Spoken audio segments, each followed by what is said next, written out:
Welcome to another episode of The Life of a Servant.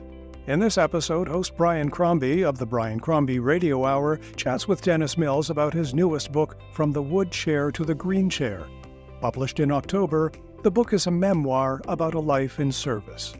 Brian Crombie reviews the book, describing From the Wood Chair to the Green Chair as a compelling narrative about the value of working for others in the greater common good, the value and lessons of being a servant. This interview was originally aired on November 5th on News Talk Sauga 960 AM, and it provides listeners with an in-depth conversation that explores the meaning of service, whether it's in business, in one's community, or in the public sector. The book assembles more than 50 personal experiences with people including prime ministers and presidents, music, film, and sports celebrities, and leaders from every professional walk of life. And this episode of The Life of a Servant features Brian Crombie and Dennis Mills getting into the details and backstories about these and many more fascinating personal experiences, what we can learn from these stories, and of course, how and where you can get a copy of From the Wood Chair to the Green Chair.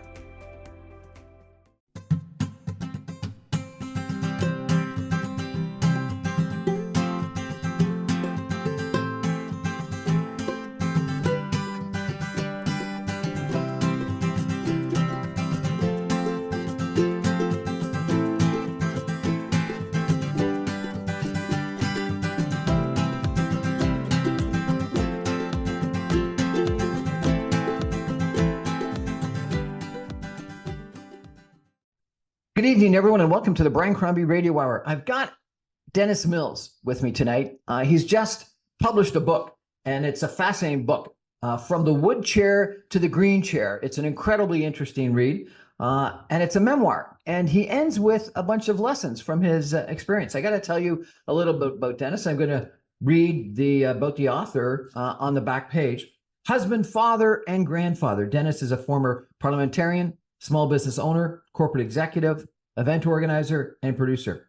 Dennis remains active in Canadian politics, encouraging people to run for public office, whatever the region in Canada or the level of government. His boundless energy is contagious, and I would agree with that, because he always says, when I ask him, how you doing, Dennis? Never better. Never better. The Never eternal better. optimist. Dennis, thank you so much for sending this book, though, From the Wood Chair to the Green Chair, a memoir, my way. What motivated you to write it? So, Brian, 2 years ago, I was visiting a neighbor up here in Muskoka. He had a garage that was near empty, and he was going to let me use it for some storage. And in the back corner of that garage, I looked and I noticed a chair standing up against the wall. In fact, I have the chair here with me. Put it up here, this wooden chair. Can you see it? Yep.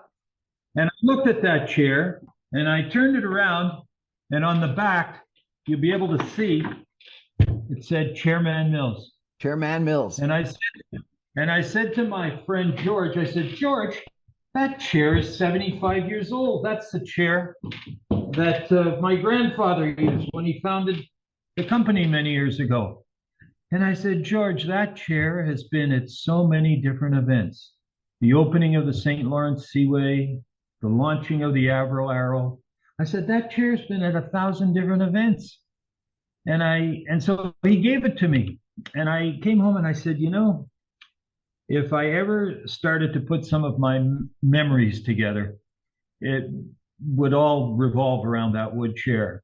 And so I started to think about it, and I decided that I was going to put this memoir together because I've been blessed in my journey, whether it be in the business sector or the public sector, of meeting some of the finest people who've taught me many great lessons. And I thought if I could put it together in a colloquial format, then we might be able to inspire younger people to participate in public service. Brian, as you know, I don't come from an academic background. I'm not a lawyer. I'm not a Harvard scholar. I'm the son of a dish scraper and a gentleman that made his living renting tables and chairs and dishes for parties and weddings and special events. And I got lucky in my journey that in 1978, I ran into a gentleman by the name of Keith Davey, who liked the project that I did at the Canadian National Exhibition. And he asked me, he and his associate, Jim Coots, asked me to come and work in Ottawa. I'd probably only been to Ottawa once before. And I did go to Ottawa, and it was through that experience that I ultimately became a member of Parliament for 16 years. And this book is a book about the lessons that I've learned about that experience of going from the private sector to the public sector. Your second section is about this transition, and the first part of it is called Social Events and the Relationships That Blossom. Tell me about social events and how they've impacted your career. Well, first of all, when you're in the business of serving people, as we did in our family business, Chairman Mills, you ultimately come into contact with people that are sparked with ideas on how to organize social events for all kinds of causes. It could be for charity, it could be to promote a product or whatever. And very specifically, we're heading into November month, November the 11th, around the corner. My grandmother had 3 boys that served, and we'd hear stories that while her boys were overseas, she would actually go out and load the trucks with other women, and they would do social events to raise money for people during the war as a way to sort of help the wives and everybody who were at home. And fast forward, then you get involved in sponsorship events where a firm like Rothmans will sort of put money up to sponsor tennis tournaments. And you learn from those executives and those marketing experts all types of lessons that you take with you for the rest of your life. I found it interesting to read that you met Senator Keith Davey almost by accident in Ottawa and didn't realize that he was a senator and he was your neighbor. Well, that was the break of my life in terms of public service. I was in the press bar in Ottawa with a bureaucrat from the Canadian Government Exhibition Commission. And we were frustrated because we couldn't get any movement on this project for the 100th anniversary of the Canadian National Exhibition. And this bureaucrat, his name was Craig Carpenter, said, if only we could get to somebody like a Keith Davey, Senator Keith Davey. And I said, Keith Davey? I said, what would he have to do with something like this? And he says, oh, he's a very senior advisor to the Prime Minister. And I said, well, Craig, that guy's my neighbor. He lives 2 doors away from me. And he said, what? Yeah, I said, let's call him. And is he, and so Craig found his number there in the press club. And we called, and the secretary came back on the line and said, oh, the senator would love to see you. Here we are in the East Block. Come on over. I didn't even know where the hell the East Block was, I swear. And so the bureaucrat said, don't worry, I know where it is. So we went over there, and Senator Davey looked at our renderings and our drawings for this event at the Canadian National Exhibition, our Canada 100th anniversary, celebrating all the services of the government of Canada. And he said, I really like this project. Have you ever met Coots? And I said, no, Coots, Jim Coots, no. Well, he's the principal secretary to the Prime Minister. And I said, well, I don't know him. And he said, well, I'm going to set up a meeting for you. And he called, and Coots came on the line right away. And he said to us, go over to the Langevin block. I didn't even know where the Langevin block was. And the bureaucrat obviously said, oh, I know where it is. And so we're walking over. And I said to Craig Carpenter, the bureaucrat, I said, why is he sending us to see a secretary? I said, what would a secretary? Oh, that's just an Ottawa expression. Here, the principal secretary to the Prime Minister is a very senior person. So when we went into the Langevin block, Brian, walked upstairs, and I said to Craig, boy, this is a big office for a secretary.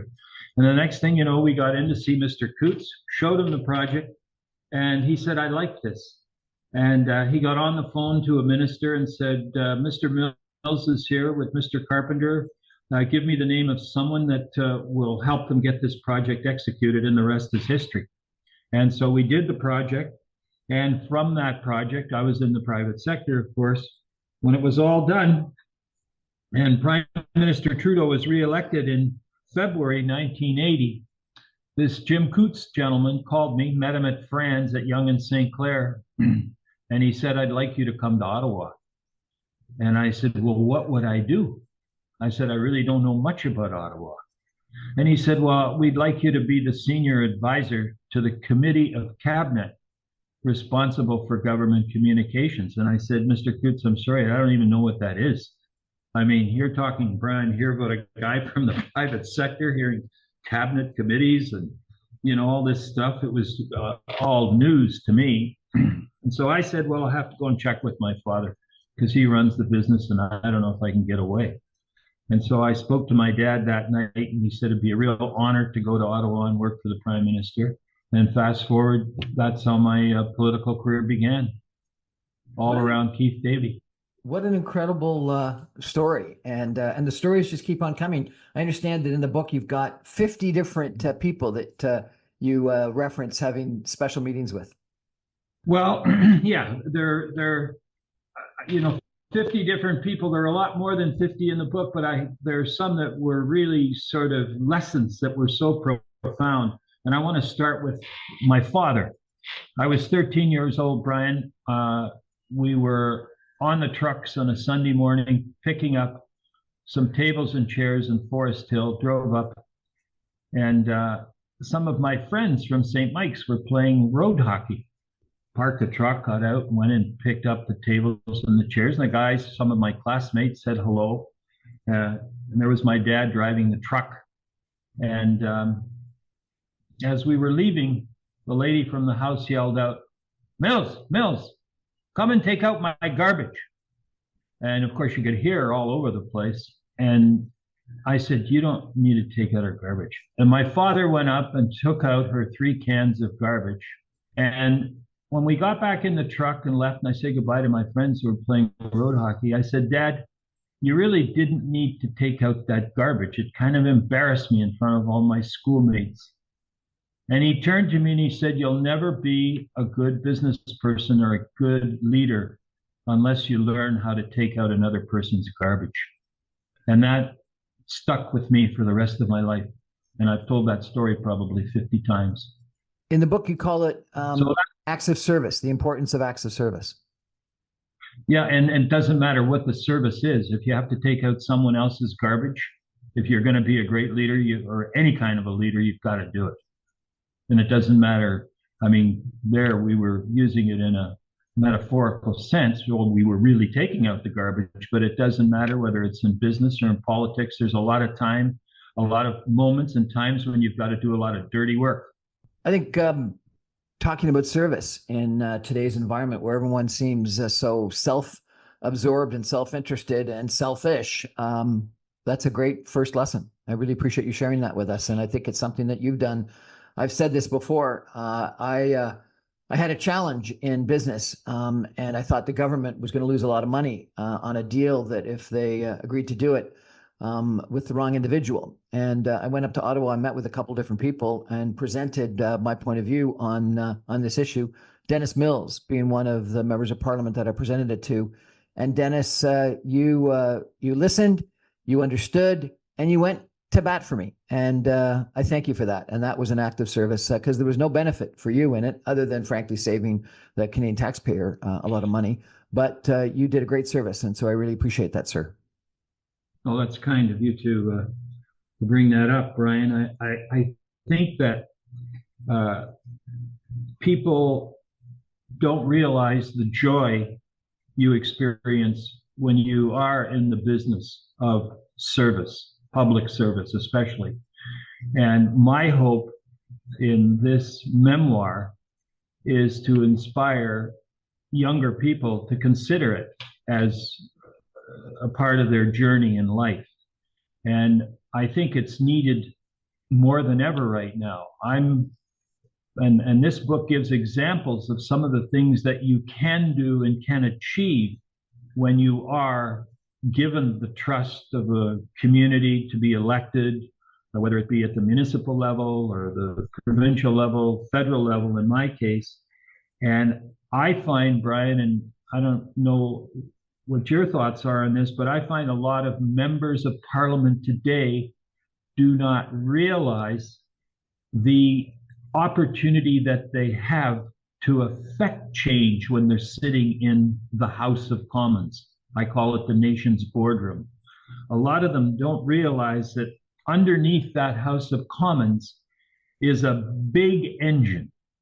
And that big engine contains all the departments of the government of Canada and all the agencies, whether it be in industry, whether it be heritage, whether it be health, whether it be the Arctic challenges, environmental challenges. That government of Canada has that big engine. And when you're elected to the Parliament of Canada, you have the right to pick up the phone and call any deputy minister that's in charge of that particular part of the engine and say, my constituents want to know about this. One of the great fun experiences that I had as an MP from the Toronto Danforth area, we had the beginnings of the motion picture industry in our community. And the Mercopoulos family had a small little studio down on Eastern Avenue. And I discovered how skilled some of those jobs were in the motion picture industry. And so I would push on a continual basis that the industry that is making movies in Canada would be supported by the government of Canada. And by the time I left as a member of parliament, the government of Canada was investing almost $1 billion a year in the motion picture industry through tax grants and through other grants of stimulating the business. And as you know right now, Canada is ranked as one of the top places in the world to produce feature films and series. Well, congratulations and thank you for that. And I guess the underlying comment you made is that there's this great opportunity members of parliament have to provide service to the constituents. I would go farther and say, and it's their job. That's what we elect them for. That's what we want them to do. That's their occupation. So I would encourage them to do it, because I think too many of them just wait till the PMO tells them what to do. And you were an example of someone that did something very different. You walked your own path, and thank you for that. My guest tonight is Dennis Mills, talking about his career, but also talking about a book that he's recently published called From the Wood Chair to the Green Chair, a memoir. And it's got lots of conversations in it about lessons learned and experiences that he's had over his life and his career. And I got to say, I really enjoyed breezing through this. Dennis, I appreciate you sending it to me. I think it's a great read with some great lessons. And the very next one, right after you're focusing on service, is a story about, I think it's your Aunt Lois, and focusing that nothing replaces person-to-person interactions. And you talk about the importance of telephone calls, which is a lost art in today's world when we text all the time. Tell us about the person-to-person interactions that you think are so critically important. Well, Brian, I'm so glad that you brought this point up about my Aunt Lois and the phone. This goes back to when I was obviously very young and in the family business, Chairman Mills. In those days, the only thing you had to take an order was the phone. There were no faxes, or, there was no internet, obviously, and so no emails. So my Aunt Lois would teach us that when you're on the phone, your voice, the customer measures your voice in terms of trust and confidence in giving you that very specific order, for whether it be a wedding or a bar mitzvah or a fashion show runway or for the launch of a product. And if your ability is short, or if you don't come across on the phone in a way that the person can get that confidence, then it really can fracture your ability to be effective in the job of servicing a customer. And so I've never forgot that message from my Aunt Lois. And fast forward today, Brian, you mentioned a lost art. It shouldn't be an art. It should just be something that we take for granted. But last week, 2 weeks ago, I went to an MP's office to try and help out an old constituent from many years ago. The front of the office said they were open, but they weren't. The phone number was there. I called. I couldn't get anybody. I called several times, couldn't get through. And then I finally said, you know what, I'm going to do a little exercise. I called 10 MP's offices. Nobody answered the phone. You think I'm exaggerating? I would challenge any of your listeners or anybody. Call 10 MPs. Go and call 10 MPs and find, and I'll tell you, the one that doesn't, the MP, and I'm not talking about the MP answering the phone themselves, somebody on their staff. And by the way, I'm not just saying their constituency office, even their Ottawa office. So the world has totally changed, because it seems that for me, the phone was a vital organ of interaction and doing business, and people having confidence in your voice and your commitment, your passion, whatever. And so today, it's almost like who uses the phone? It's all texts or emails or whatever. And I'm sorry, I'm from a different school, and I can tell you right now, 5 days a week, we always had somebody on our phones on the Danforth, and many Saturdays. And this, again, is an area where I think it's a lesson that I've learned. And if I were sort of coaching a young person becoming an effective MP, I would say, please learn how to answer a phone, and please teach your staff how to answer a phone. Now, does that sound basic or almost crazy that we're having this discussion? But I'm telling you right now, answering a phone is really a lost exercise. I worked for Jim Pattison for a while out in Vancouver, and he had a rule: every call needs to be returned in 24 hours. He says, not only do you answer it, but if someone calls, no matter who they call, you got to call back, and you got to call back within 24 hours. That was his rule. And if you didn't do it, you were in trouble with Jimmy Pattison. I've got to read a paragraph, if it's okay, on the next lesson, because it's one of those things that, you've said all the time, never better. And I never, until last night when I was reading your book, knew the story of where it came from. So do you mind if I read you this paragraph from your book? I guess this is a gentleman that was working on one of your events, Stuart. And, yeah, Stuart Lawson. And I guess the event had a bunch of problems, and an inspector came, and Stuart took a very positive attitude toward what was going on. And you said, how could you possibly tell those guys that everything was never better, just 1 hour after we were condemned? And Stuart explained to you, Dennis, let me tell you a little story. I was raised during the Great Depression, when a lot of people were going through a lot of suffering. And I discovered during that time that there were two types of people in life: those who walk around and complain publicly about all their hardships in their life. And then there are the others who have a positive attitude, who get their work done and try and make the best of every situation. That's when I decided, Dennis, that whenever someone says hello to me and asks me how I'm doing, I would say, never better. Nobody really cares about all the troubles you have. People only want to hear a positive response. Stuart Lawson. And you, yes, that day, decided that you would change your salutation to always saying never better. Is that correct? That is correct. I'm, my cottage is called Never Better. I mean, I believe in that. That was one of the best. That's an example of one of the best lessons that I learned in my life from Stuart Lawson. And Stuart Lawson, we bought his business when he was 69 years old. He had a portable grandstand business, a bleacher business. And I said, Stuart, we'll buy the business, but you've got to stay on for 5 years. And Stuart was such a positive influence. He stayed on our payroll till he was 85 years old. And then, of course, you can't reverse the aging process, but he was just a remarkable man. And I can tell you right now that saying never better, even when you have lots of challenges that you're carrying on your shoulders, is a much more effective way of getting through and collaborating with people than sort of moaning and bitching about all the little issues and problems you have.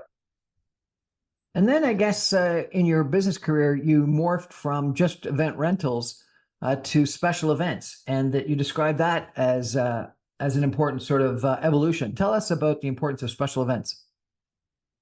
Well, it's, I guess it was Vince Lombardi that used to say, when you're green, you're growing, and when you're ripe, you're rotting.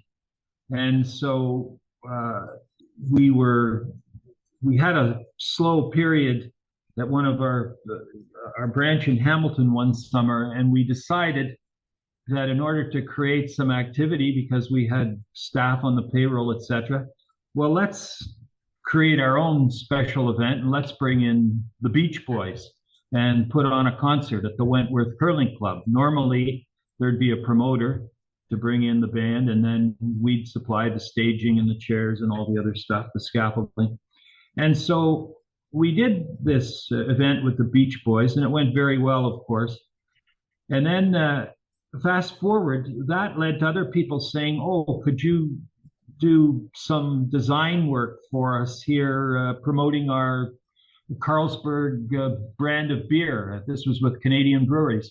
And it was really Canadian breweries, Wilma Tennyson, who got us into the special event business. They had rented a building at the Canadian National Exhibition. It was the old Ontario government building. And we started doing special events where we would design and manufacture exhibits and organize them in a way that they were, public events, but sponsored by major corporations. And that's how the special event division grew. And it became quite a strong, significant part of our business. You talk about these events, and it's kind of fun. You talk about Canada's first papal visit, 40,000 people at the Olympic Games in Montreal, 34,000 square foot stage, and 1,800 VIPs for Constitution Day on the repatriation and signing the Canadian Constitution, 8,000 guests at the Toronto Inn Centre. Lots of different interesting events, and yet your lesson from that. And you say, the wood chair period taught me the importance of communication in building and nurturing authentic relationships with people. Dennis, we're talking about business, and you think you had to build and nurture authentic personal relationships in business? Absolutely. And let me give you you've touched on another very important point, and let me give you a very specific example. Very young, used to set up the chairs and the staging and other ancillary products for a young gentleman by the name of Michael Cole, who was a rock and roll promoter. I think we were both teenagers at the time. And so that experience where he grew, and we ended up doing all kinds of chairs for his major events, for the 20 concerts a year he'd put on at the Canadian National Exhibition. And so when you're a servant to the customer, in this particular case, Michael Cole, you're nowhere near the stage, you're nowhere near the front. You're always kind of off to the side or up in the stands, making sure everything is right. And invariably, the promoter of the event would be in the same sort of position. He would be worried about making sure that his particular event came off properly. And because of that experience, you develop familiarity and you develop relationships with your customer. And that relationship, the Michael Cole relationship, which went on along with Bill Ballard, went on for many, many years. And fast forward, when we had in 2003 our challenge with SARS in Toronto, where all of our hotels were less than 20% occupancy and our pubs and restaurants were empty, And I was asked by my caucus colleagues to work with a business group in Toronto. I was elected at the time. And these gentlemen were very, very good, but they wanted to work on a marketing program for not 2003, but for the following year. And I said, guys, my 300 restaurants in the Toronto Danforth area, they won't survive a year with the way things are. So I was excused, and I got in my car and I went up to Michael Cole's office. And I'll never forget this as long as I live. Went up to the 4th floor. His office was right across the street from the Hare Krishna building there on Avenue Road. And I looked at him and I said, look, Michael, the city has been good to us. I said, you've got the stones. Now, can you imagine from a small park out in the west side of city when we were teenagers where he'd have small bands, and now he's the manager of the Rolling Stones. And I said to him, if you could get the Stones, I think I can deliver the government of Canada. And we stage an event here that would have global reach. And he said, Dennis, I like that idea. Let me talk to the boys tonight and I'll see what we can do. They were on tour in Europe. The following morning, a fax came through, Brian, and it essentially said that the boys are committed to do the show. So I said to Michael on the phone, and I said, Michael, I've got to leak this fax. And he says, you know I don't like doing that. And I said, Michael, you got to trust me. And he said, okay, but I'm very edgy about it. So I called Mike Duffy, who was the then bureau chief, the Ottawa bureau chief for CTV National News. And I said, Michael, I have a letter in my hand where the Rolling Stones are committed to come to Toronto to help us out of this SARS mess. And so he had a camera crew there in about 15 minutes. Now, Brian, for the next 2 days, I was slaughtered because everybody thought that I was promoting that the government of Canada give the Rolling Stones $10 million. That's not what I was promoting, but that's the way the media and everybody portrayed it. So finally, I went on a radio show, CFRB, and said, what if the private sector just paid the artists and the government paid the security, the washrooms, the staging? People had no problem with that. And fast forward, Dan O'Neill from Molson's stepped up and they took on the entertainment. But the point that I want to make, which is what you started with, had Michael and I not had that history of me serving him, when I say me, our team, Chairman Mills, serving him, supporting him, had he not had the exposure of seeing my work ethic and my commitment, I don't think he would have made that extra effort, even though it was for not just Toronto, but Canada. But it's that those relationships sometimes from a business experience can be so tight and so strong that almost anything can be accomplished. And that is the message that I gave in building those strong relationships in business.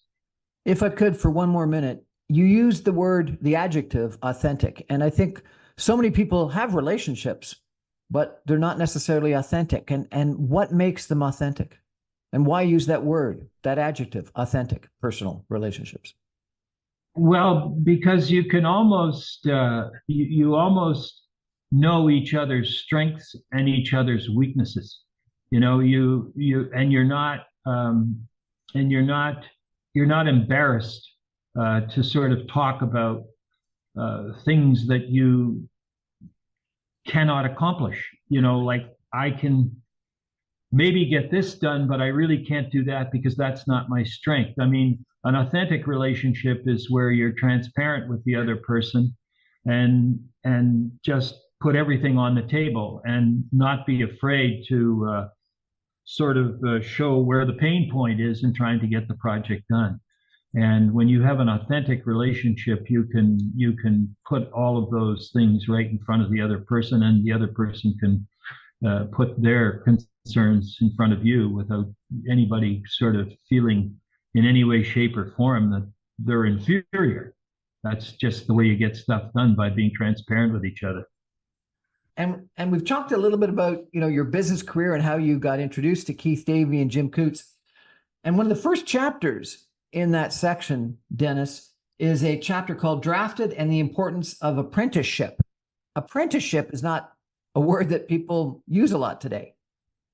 Well, it should be used a lot, and it shouldn't be taken as any kind of an inferior or a subservient sort of role.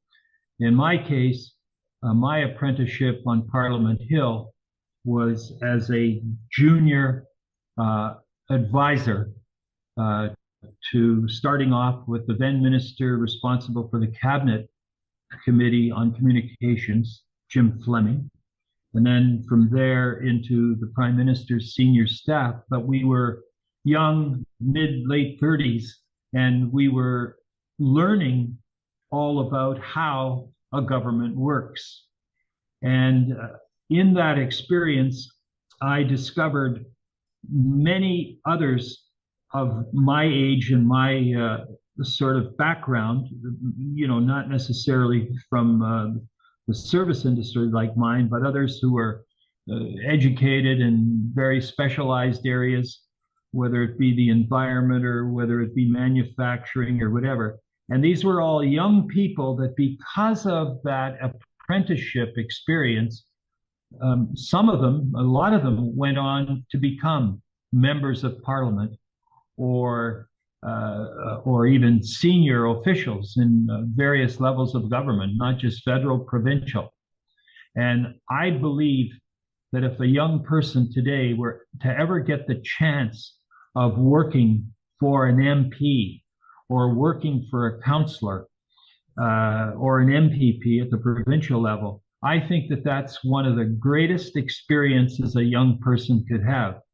And it's from that apprenticeship experience you can decide whether or not you have the interest or the capacity or the drive to eventually get into elected politics. But apprenticeship, in my mind, is step number one.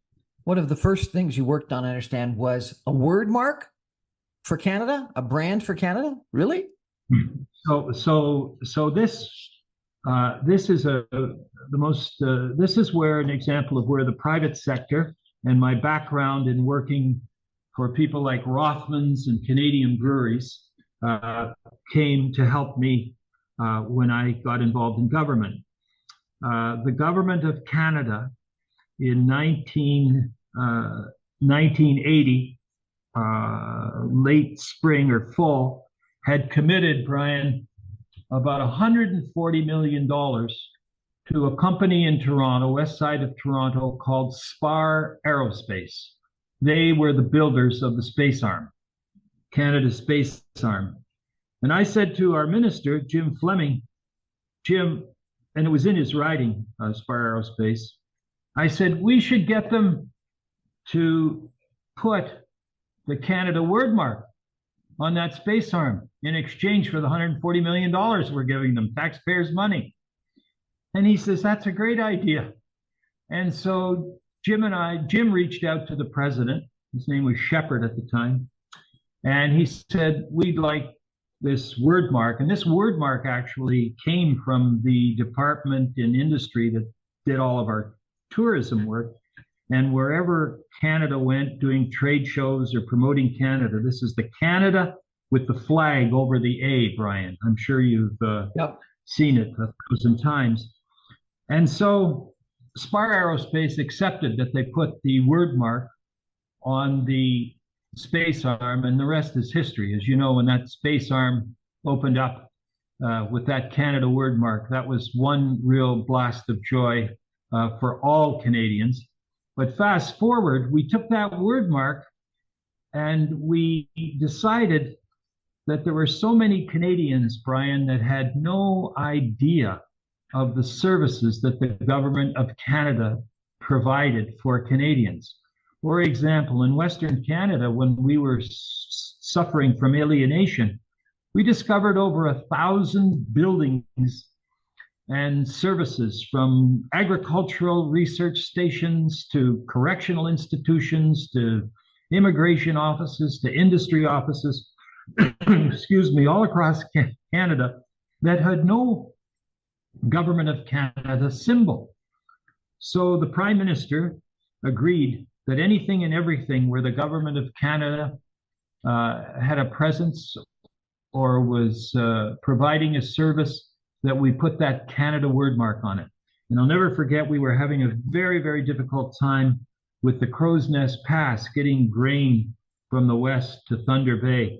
And the Government of Canada spent almost $2 billion on grain cars. And to this day, Brian, if you look at cars going back and forth from the west, you'll see the Canada word mark on those grain cars. And the whole purpose behind this was to remind Canadians that the various services of the Government of Canada, sometimes, you've got to appreciate them, even though they're not in your face. You've got to be reminded that the Government of Canada is present. A lot of people don't realize that the Post Office, Post Canada, is an agency of the Government of Canada. And so once you put that Canada word mark on every post office and every post truck, all of a sudden Canadians had a better attitude towards Post Canada. That's the story of the word mark. So the brand is not everything, but it's something. The brand. Yes. You end this chapter with a long section about the Last Supper. And I had forgotten about that. Tell us all about the Last Supper. The Last Supper was, let's go back to what prompted the Last Supper.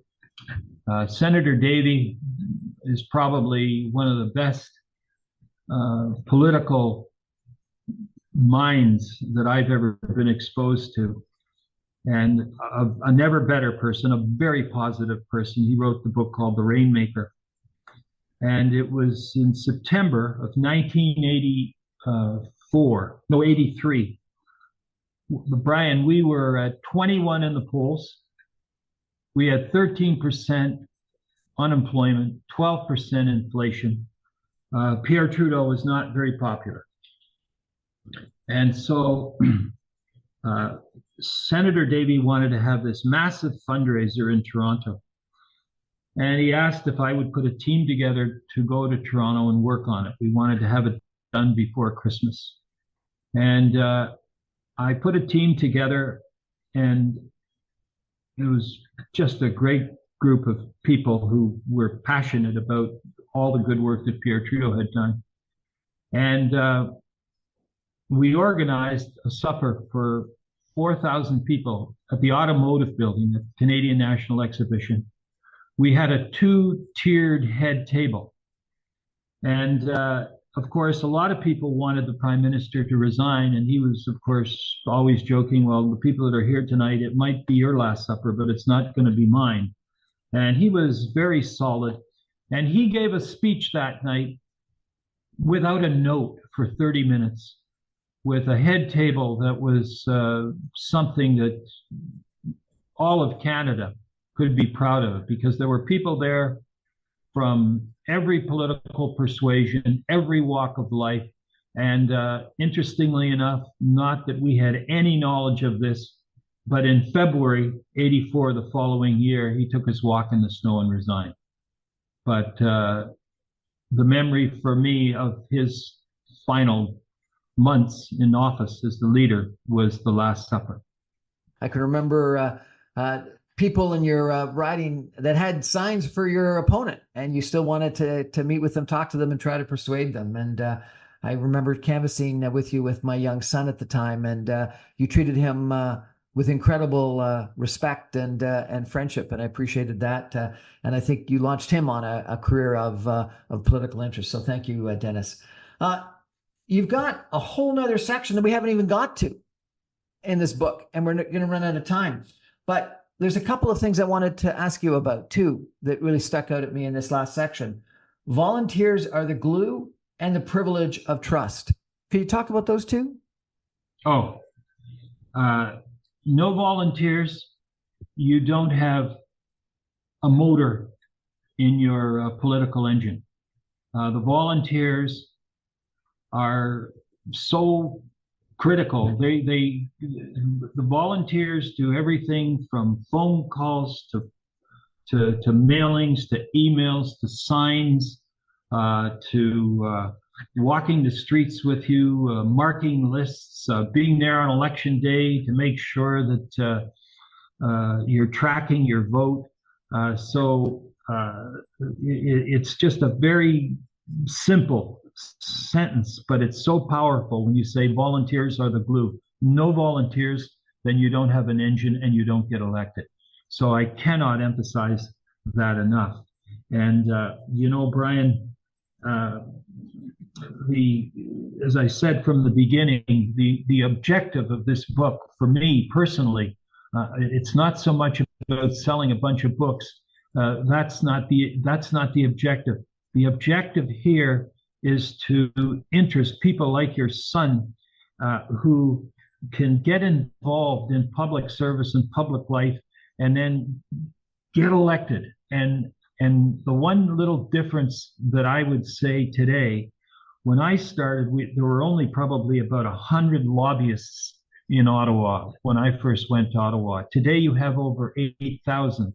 And young people today would rather be a lobbyist than a member of parliament. I tell this story about a few months ago. I met a bunch of CEOs in Toronto, about 10 of them. Not one of them could name their MP, but they could all name their lobbyist. Brian, we need to change this. We need to get younger people involved in elected politics, or even working in elected people's offices, to learn how the machine, I call it the machinery of government, but underneath that office, and most MPs even today don't realize this, they have access to this big motor with all these various components in it that are there to serve people. And if you work with bureaucrats on behalf of your constituents and reach out to them and say, look, you got to help me find this person's lost pension check, or you got to help me on this immigration case, or you need to help this small business because he's getting beaten up by his bank. Those are all parts of the machinery of government that members of parliament and their assistants need to know how to use. And that is why people elect you, to use that machinery of government to service their riding. One of the chapters that really spoke to me was a chapter called The Privilege of Trust. And you talked about the 1988 election that was almost a single issue election on free trade, and that the Conservatives won that election. John Turner and the Liberals lost that election and lost the argument on free trade, but you won. How did you win against that big tide? Well, we won for two reasons. And both of these reasons are as relevant today as they are in 1988. I ran because I didn't support, and I've never had a bad word with Brian Mulroney, but I didn't support his decentralizing the national government. I am a passionate believer in a strong national government. And the Meech Lake Accord was a part of that campaign. And so that was issue number one. But the second issue was free trade agreement. I never believed in unlimited, unfettered foreign investment in Canada. I just believed that we needed to have more control, direct control on our manufacturing. And so that was a part of the free trade agreement that I didn't like. But the real part of the free trade agreement, and Brian, I'm so happy you touched on this, the issue that I believe got me elected was water, water, water. I said water is a part of this free trade agreement. The U.S. negotiator, Clayton Yoder, wrote his PhD thesis on the replumbing of North America. And I believe today, as passionately as I did in 1988, that the Americans are going to come at us and they're going to get after and access to our water. And unless we in the House of Commons and we all around the members of Parliament or whoever is running the place, if they don't get their heads around water, then before you know it, you're going to have somebody from the States, a leader, God forbid it's somebody like Trump, who's already stated, if I get elected, I'm coming after Canada's water. And I'm telling you, Brian, if we don't collaborate and cooperate on that, he'll just call in 100 CEOs from the US and say, shut down your manufacturing plants in Canada. So I think that When you talk about trust, when you have an issue that you've campaigned on and that got you elected, you never let it go. And so here we are in 2024 on Brian Crombie's radio show, and we're talking about the same issue back then. You never let it go. You stick with it. And I'm telling you right now, Brian, if we could wake up one MP on this interview to the issue of water, we'd be doing a great service, and that's how you maintain trust. We're almost out of time. Last question. You quote Pierre Trudeau, and the quote is, "A country is something that is built every day out of certain basic shared values. And so it is in the hands of every Canadian to determine how well and wisely we should build the country of the future." Do we still have shared values today? Are we still building the Canada of the future today? I think we're going through a period where we're lackadaisical. I want to be very diplomatic about this. I think Canadians in general need to wake up and get involved in what's going on in the country. I think there's too much apathy right now in terms of it's like these 10 CEOs that didn't know who their MP was. That to me is just totally strange. I think that Canadians, if they're not more active in the political process, then we're going to end up having a country that will go sideways. You and I both know, and we're both positive people, it's no fun looking at over 200 parks in downtown Toronto with tents all over them. Well, that's not just a city problem. That's all levels of government problem, and that's where I think the populist apathy is really at the root cause of all this happening. If you do not make your MP or your MPP or your city councillor, if you don't get active and make them accountable, then you're not doing your job as a citizen. And that's the message that Pierre Trudeau was giving us back in 1984. Dennis Mills, thank you so much for joining us today. And thank you so much for writing this book, From the Wood Chair to the Green Chair, Memoir. You know, I think that it is a wonderful read for several reasons, but, you know, number one, it's a story of your life and your experiences, which is interesting. Number two, it references so many other interesting people, and you've got little vignettes and stories about so many interesting people. That's fun. But unlike a lot of memoirs, you really do bring out some lessons learned that I think are incredibly helpful to all of us. And so I appreciate that. And I commend it as a great read to anyone that's interested in Canada, in politics, in business, and in making a difference in our society. Dennis Mills, thank you so much. Yeah. Brian, can I give a plug? Go to Ben McNally bookstores on Queen, and that's where it's available. Ben McNally. That's our show for tonight, everybody. Thank you for joining us. I remind you, I'm on every Monday through Friday at 6 o'clock on 960 AM. You can stream me online, even from Bala at www.sauga960am.ca. Good night, everybody.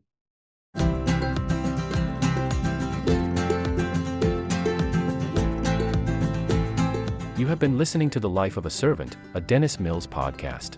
Visit dennismills.com for more information and archived episodes of this program.